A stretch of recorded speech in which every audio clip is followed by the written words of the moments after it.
Welcome to this edition of Broadband Action, brought to you by the Community Broadband Action Network. I'm Curtis Dean, and joining me today, John Willow, who is a CBAN co-founder, and we're really excited to have Jeff Gavlinski on. Jeff is the guru, or whatever you want your title to be, Jeff, of Mountain Connect, one of our favorite events in the broadband industry. Jeff, what is your technical title? Oh, I'm the CEO of the company. CEO. There we go. Okay, great. But I'm also the janitor or the accountant. You are. I've seen you. I've witnessed you emptying waste baskets at your event because you're just that involved. So we've done this. We did this last year, kind of as a preview of the 2022 event, and had some good feedback from it, Jeff. And so I wanted to talk a little bit about Mountain Connect again with you this year and with everybody else. We've got the website on the screen right now for Mountain Connect. So Jeff, I just start out. What is Mountain Connect and why should people go? Well, oh boy, that's a question that might require a long answer. So for people who are new and don't know anything about Mountain Connect, it really has a sort of long and storied history. This is year 9 that I will have been running the conference. It actually started back in 2010. We had a BTOP grant that was awarded in the state of Colorado, and a gentleman started Mountain Connect in an effort to have a conversation around our BTOP grants impact to the western slope of Colorado. So it was a fairly narrowly focused I would call it a workshop, one-day workshop, where we had folks just from the western slope. So the rural communities, counties, we had some participation from our governor's office. And then I put formal structure around Colorado's first local technology planning team. So I got invariably invited to attend and speak at it. So I was doing that down in the southwestern part of Colorado, and I asked the guy who was running this after I was there the second year, why not expand this to include the entire state? And then, eventually you could expand it even further. So he said, well, if you want to expand it, you take it over. And he handed it to me. So that year there were 80, 90 or so people, and you fast forward 9 years, this year we're anticipating 800 plus people. So it's grown quite a bit. A lot of times, because of the name of the event, the name of the event hasn't changed in 14 years. And a lot of times people think it's just either a state show or a regional show, but I always like to suggest to you that it'd be very difficult to get that many people from one state or even from one region to attend a conference. And because we have folks as far away as Australia, Sweden, Israel that will be in attendance this year, really has become a national show. So you have at least one Iowan coming, because this is one of my must-go events on my calendar every year. So thank you. Excited to be coming. You mentioned the growth of the event. You've actually outgrown your previous home, right? Yeah. So historically, I've always enjoyed putting the conference at a resort venue. So the conference for the last 4 years has been in Keystone, Colorado, which is right near Breckenridge, and then prior to that, Vail. So I've always been, on the western slope. But as you alluded to, we've outgrown all the venues on the western slope. In fact, there's only 4 venues now in the state that can house our conference. Wow. So that's fantastic. Yeah, I'll miss the snow though, Jeff. I won't. I won't. And that 3 out of the last 4 conferences I came to at Mountain Connect, we had snow at least part of the time. Well, last year was a big surprise because it was an end of May conference. That's right. Towards the end of May anyways, and it snowed. if you ever wanted to see a grown man cry, you should have seen me that Saturday before the conference when we got 15 inches of snow up there. But I moved it to Denver. You can still see the mountains, if that's important to you. You know, we're absolutely at the Sheraton downtown Denver, which is right off the 16th Street Mall. So hopefully this addresses another couple concerns or issues we've had. One is with restaurant availability. Yeah. The second one is altitude, right? Because I've even had to medevac people off the mountain. Mm-hmm. So, but anyways, I'm really excited because sometimes I like to call my conference the Unbroadband Conference, because I chose the Sheraton because I have an open floor plan. And if you recall from Keystone days, yeah, my exhibitors, for example, are always anchored in between my breakout sessions, general session, ballroom. So they're right. I had wide foyers there, so people had to walk through the exhibitors to get everywhere. Yes. And then this year, as you come down the escalators from the hotel lobby, to your left is registration, and to your right are all the exhibitors, and then built around them are private meeting rooms, breakout session, general session, ballroom, etc. So, and we have a media center as well. So it'll create a constant flow of traffic, even though we have more exhibitors. It's an open floor plan. That's fantastic. So yeah, it's an uncommon and unbroadband conference in that way. And I want to talk a little, or we want to talk to you about what's coming in this one, but in this year. But let's talk a little bit more about why you are an unbroadband conference, because it's not just how you set up the show. It's there's definitely an element to programming choices that make Mountain Connect unique. So I would argue that we probably have the most diverse audience in the industry. And so the first priority, of course, is helping the folks who need help. And that's always going to be the tier 3 and below. Yes. Communities, counties, WISPs, utilities, telcos, education, healthcare, etc. So principally, that's where I start. But if you look at, I am a big advocate of providing an agnostic approach for the most part to technology delivering broadband. So I've always had wireless on the agenda, and wireless technologies, despite what you hear, are relevant until they're not relevant. Yes. Right. And they'll be relevant until we build fiber to 100% or close to 100% of all premises in the US. And I don't see us getting there anytime soon. So that's another differentiator that I include the wireless folks in my content. I also am looking forward in time. So I'm trying to look at things that will impact the industry 7 years from now. So I was the first broadband conference to have content devoted to blockchain, the first conference to have content devoted to telehealth innovation. So these were folks who came to talk about the healthcare applications that we're building and why a wireline or wireless connection was imperative and important in supporting and enabling the use and adoption of those technologies. So I always try to find room on the agenda for emerging technologies, because if we ignore it, like all other things, we'll just be reactive to it when it does happen. Because the technology folks, the technology innovation companies, aren't necessarily prioritizing the enabling technology, which is broadband in this case. And two, they're not going to stop innovating.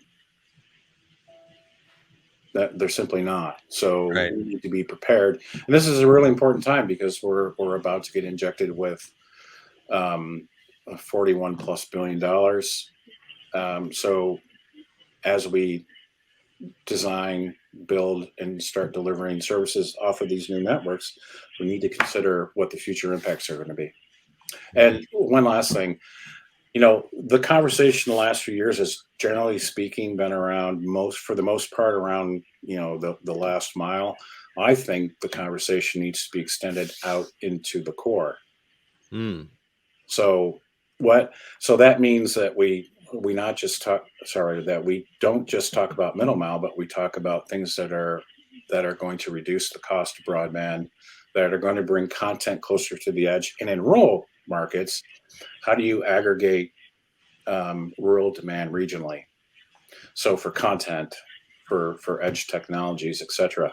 So colo facilities, micro data centers, that type of stuff, I think is really important to talk about. We lack that infrastructure in rural parts of the country, and it Definitely. needs to be part of the agenda. So I've included this year. You'll find it on my agenda as well. Great. Well, I Well, love and the forward CBAN look. actually, we're going to be. I'm sorry, Curtis. No, I was just saying I love the forward look, and that's one of the reasons I like your event so much. Yes, and actually, not to put ourselves in the middle of your conversation, but we have worked because Mountain Connect is such a great opportunity to do things that are slightly out of the mold. Curtis has put together a really intriguing session for Mountain Connect this year that definitely doesn't follow the mold. In fact, it's kind of a CBAN surprise too, right, Curtis? I think so. I think it's going to be a great session. The panelists that I'm just going to be the moderator because the smart people are going to be the panelists. And we had our first planning meeting, and I came out of that and I was just amazed at this group, and they were very focused on wanting there to be very good actionable takeaways from our session about digital equity and building a sustainable digital equity ecosystem in local communities. So yeah, and looking at it in different ways than just how the national conversation is being framed now. right. And I think that's going to be that has the potential to be a little bit exciting a little spicy when we get going. So hopefully people won't see me as the moderator and go to a different room that time. But well, maybe you could wear a bag over your head I could. Yeah. Well, that's an interesting point, Jeff. You've always the way you've organized the show is just extremely valuable because while you have clear, kind of tracks of sessions, it's such that the person who's attending doesn't have to just necessarily stay in the same track. They can hop from track to track and go to the sessions that are of most interest to them. Is that kind of the intention of having multi-track like that so people can hop around? Or well, so yes, but I also think it's diverse education that's required, right? I don't want to sort of pigeonhole my agenda around I'm just making something up here, but say 5G or fiber, right? And all the things that come with that. But I want to have a diverse agenda, which offers a lot of opportunity. One of the biggest complaints, which I consider a compliment I get, is that I have too much good content at the same time. Yeah. Right. And one person obviously can't go to 5 different tracks at the same time. Sure. But do you make sessions available to people who have attended the conference though? If someone wants to go, if they had to make a choice, can they go back and see content later if they've registered, or do you have a way for that to happen? So here's the thing. The quick answer is we record and provide all of our keynotes, and we provide all the session presentations, as most everyone else does. The challenge with creating a hybrid conference is the cost, the production cost. Yeah, imagine I have to concern myself in my general session ballroom with this, but imagine if you added 5 additional rooms for 2 days. The production costs around that are astronomical, and then until they become more affordable, I don't feel comfortable trying to find a sponsor to pay for that. Right. That would be a big sponsorship. Yeah, that would be a big sponsorship. Having seen the recording setup you have in your keynotes, I mean, this is extremely well professionally done and obviously not cheap. Right? No, it's not cheap. So, but I wish I could do that, but it's just the costs are just too high, unfortunately. Yeah, I've struggled that with other events that I've been part of organizing. Is everybody wants it, but nobody wants to pay for it. Right. And that's what it comes down to. Sure, do you want to pay $10,000 to come to this conference? And I'd have enough money to have a professional crews there recording everything.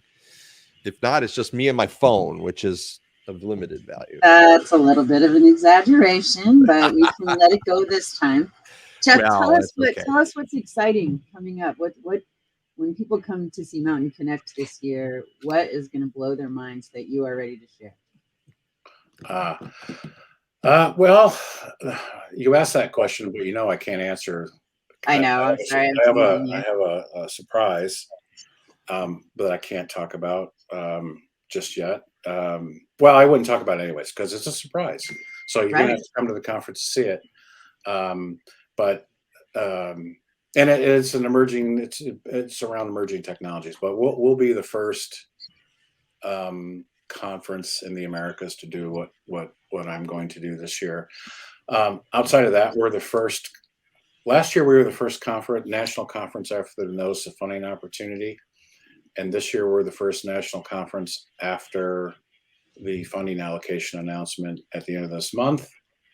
And we have 15 working on 16 state broadband houses from around the country coming to Mountain Connect. So I'm really excited about that. So we are going to push the boundaries. The other thing I want to do is I want to have a frank discussion around BEAD and talk about the ability for us to actually be successful. What has to happen, and effectively, the call to action to all attendees is: what are you going to do to ensure that this money goes where it's intended to go? That type of thing. So do you think a piece of that conversation might touch on the maps then? Oh, of course. Yeah. You couldn't have a conversation without talking about the maps. Everybody's favorite whipping boy is the maps. Well, they're just terrible. Well, they are terrible. But I think there's probably a handful of things to discuss. There's the letter of credit. There's the environmental things. There's the workforce requirements. I think there's a handful of things. It's interesting because I think for the first time, the federal government has done something relatively smart in that they've offloaded accountability to the states. Right. Because that is a huge burden for a small federal governmental entity to provide oversight on. All you have to do is go back to 2010 and look at the BTOP days, right? So I think that's smart. But the challenge for the industry the challenge for the states is how do you find the right kind of subject matter expertise who are going to be able and capable of evaluating the merit of the grant proposals they're going to get so that they are in fact funding the right opportunities. And I think that's going to be a tall order because we already have a subject matter expertise drain going on in this industry, which is going to only get worse as, just look at the three of us. We're not too far away from retirement, right? Speak for yourself, Jeff. I just look old. That's why I said not too far. But if you look at the next 10 years or so, I think there's a lot of good, intelligent people are going to retire out of this conference. And what are we doing to backfill that? Right. So now you've got this competition to hire really smart people who actually understand the industry as a whole, not just finance or not just grant funding, but do they understand what they're looking at? I think it's a big challenge, but nonetheless, I'm still cautiously optimistic. So if we were going to just spin that around into a positive conversation, what kind of workforce development opportunities do you see? I know this isn't about Mountain Connect, but you've got some expertise, Jeff, and you got some insight. So let's just go for it. You mean in terms of we have content on the agenda that will discuss this. So great. I'm hoping that people who are going to be there will get a chance to see that. Sort of where the opportunities, where the job market growth or opportunity. Well, how are we creating and growing our workforce in the industry? What options? I just got an inquiry from I can't remember the name.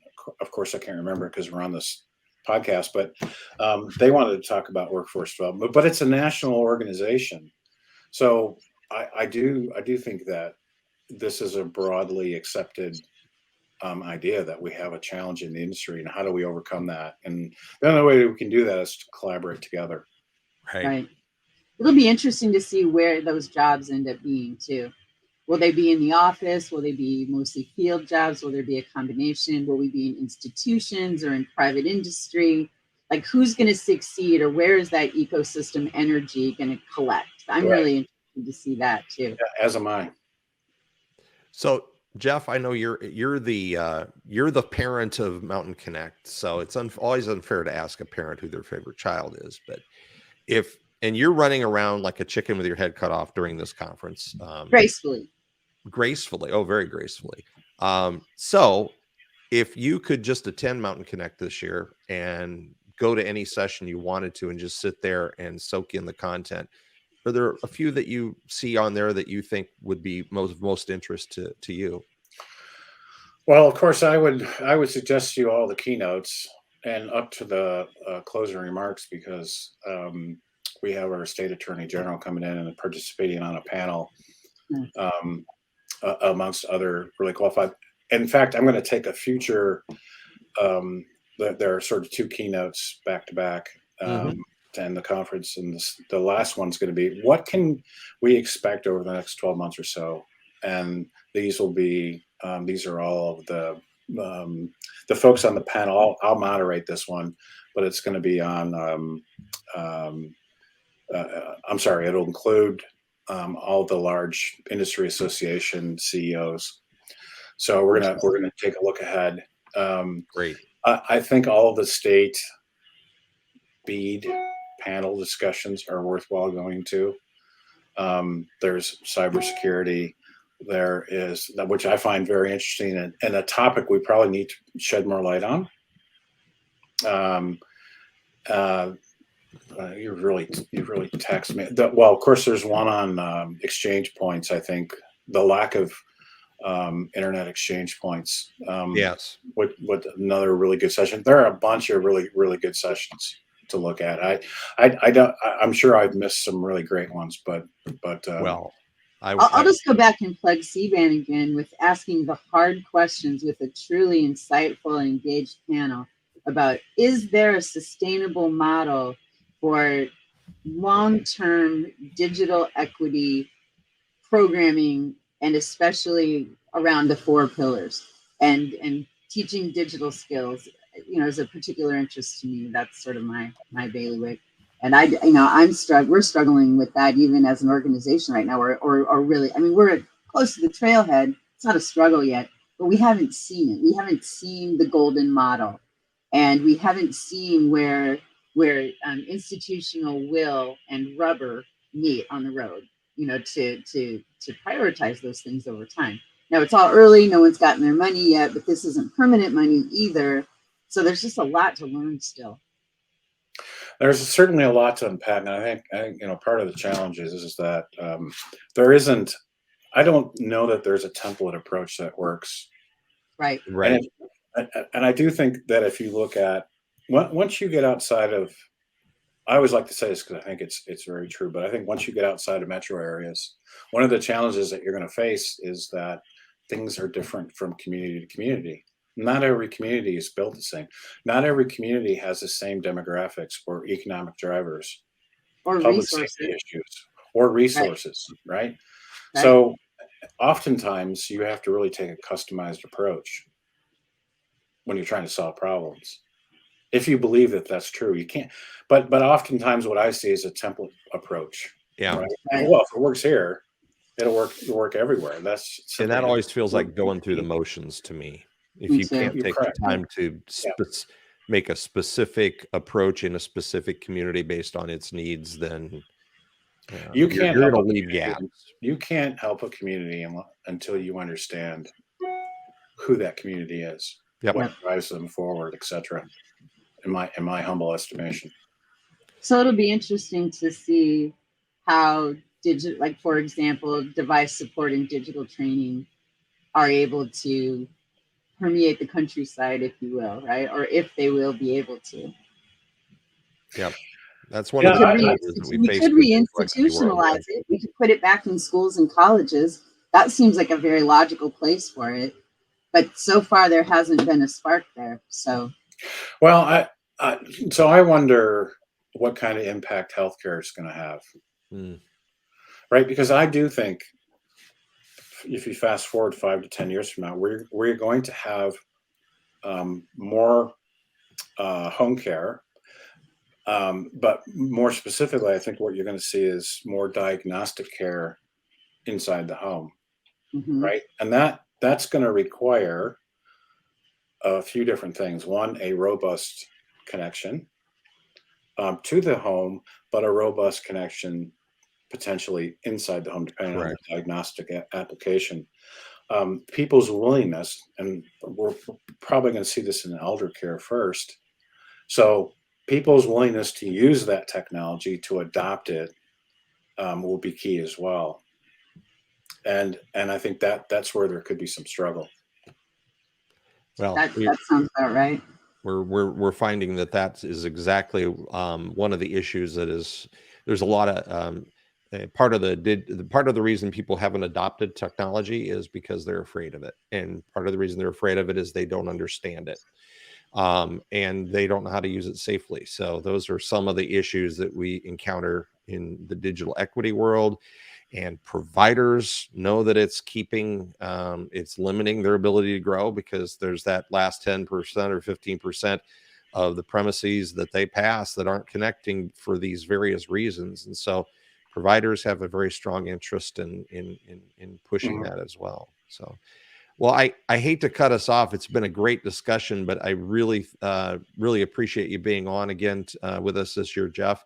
Um, Point out to everybody to check out the website mountainconnect.org, as they are still, registrations are open, right, Jeff? Yeah, they'll be open right up until the start of the conference. Okay, great. So, and I we have two things. One, we have a static government rate.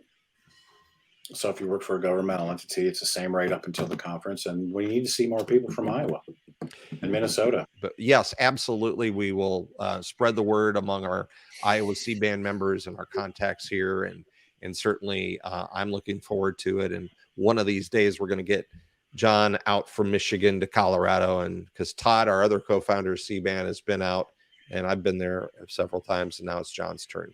So Yeah, John, so put that on your calendar for 24. yeah, so the I'll do folks it. from Merit have been out there as well. That's right. Mhm. That's right. Yep.